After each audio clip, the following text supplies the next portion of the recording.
America అనేది చాలామందికి సుమారుగా అంటే 1950s-60sలో కొంత ఉన్నప్పటికీ అది 1980s-90sకి వచ్చేసరికి పీక్కి చేరింది, చాలా పీక్కి చేరింది. And I think for the last 2 decades it is extremely high, చాలా పెరిగింది.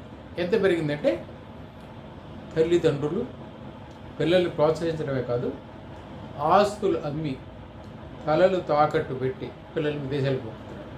అయితే సక్రమంగా అమెరికా యూనివర్సిటీస్లో సీట్ వచ్చి వాళ్ళు అక్కడ చదువుకునే పద్ధతిలో వెళ్ళి చేస్తే వేరు. ఇది కాకుండా అక్రమంగా వెళ్తున్న వాళ్ళు చాలామంది.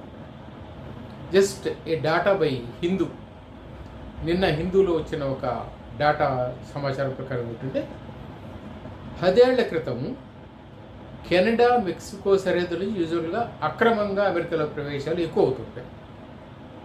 కెనడా టు అమెరికా ఒకటి, మెక్సికో టు అమెరికా ఒకటి. ఈ సరిహద్దుల దగ్గర ఒక దశాబ్దం క్రితం ఆపేసిన ఇండియన్స్ సంఖ్య 10 ఏళ్ల క్రితం 1500. అది 2023లో 96,000, 2024లో 90,000 వరకు ఉంది. ఇమాజిన్, అంటే ఎక్కడ 1500, ఎక్కడ 90,000, 96,000.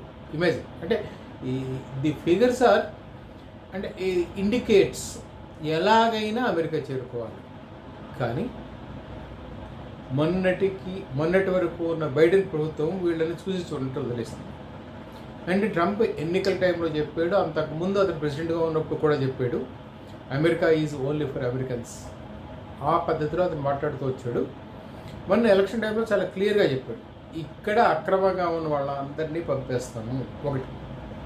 2, American employment is only for Americans, not for you. Even ఇక్కడ వాళ్ళు బయట వాళ్ళకి ఇస్తున్న ఉద్యోగాలు కూడా మేము లాగేసుకుంటామని ఇవన్నీ చెప్పుకొచ్చినా అక్కడ అక్రమంగా ఉన్న వాళ్ళు ఎవరు కదిలే ప్రయత్నం చేయట్లేదు. అండ్ ఇప్పటికీ 2 విమానాల్లో తీసుకొచ్చారు జనాన్ని, ఇంకా వస్తాయి. And the vast part of it is వాళ్ళందరికీ సంఖ్యలు వేస్తున్నారు. దీని మీద గగ్గోలు పెడుతున్నారు అంతాను, దాంట్లో డౌట్ లేదు. ఎవరి అభిప్రాయాన్ని వాళ్ళు వ్యక్తం చేస్తున్నాను. But one thing is sure, when you are illegal locally, మీరు ఎక్కడ ఏ చట్టం ప్రకారం ఏ దేశంలో చూసుకున్నా యు ఆర్ వన్స్ ఇల్లీగల్ అంతే. దానికి ఏమి సవరణలో ఇంకోటి ఏమి ఉండదు. 1. 2, అమెరికా అంత కఠినంగా ఎందుకు